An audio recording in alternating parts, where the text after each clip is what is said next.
In Morro Bay, a sleepy oceanside city of some 10,000 people, Charlie Lynch got a city business license and permits and opened his own business in 2006, even mugging for a ribbon-cutting Chamber of Commerce photo.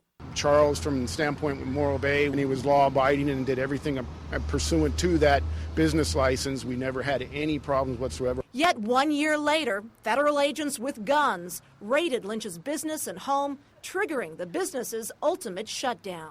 My business, my patients, my employees, we've all been robbed. Now Lynch is being tried on federal charges his attorneys say could carry a prison sentence of up to 100 years. So what happened?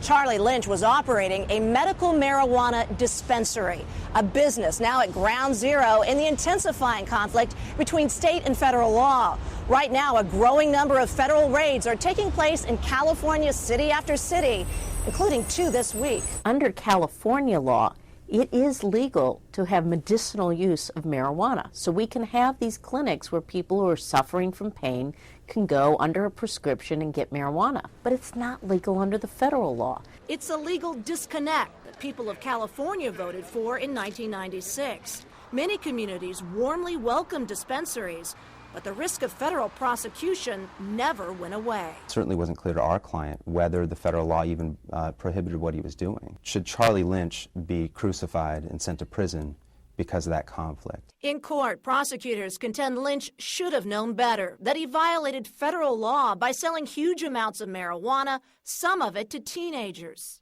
Making the issue more complex, the government charges Lynch's dispensary may have somehow been involved in peddling marijuana to people other than medical customers. Lynch's defense team denies any wrongdoing by Lynch. His sister claims he started the clinic because medical marijuana eased his debilitating migraines. And he had to travel 100 to 200 miles in order to get that prescription.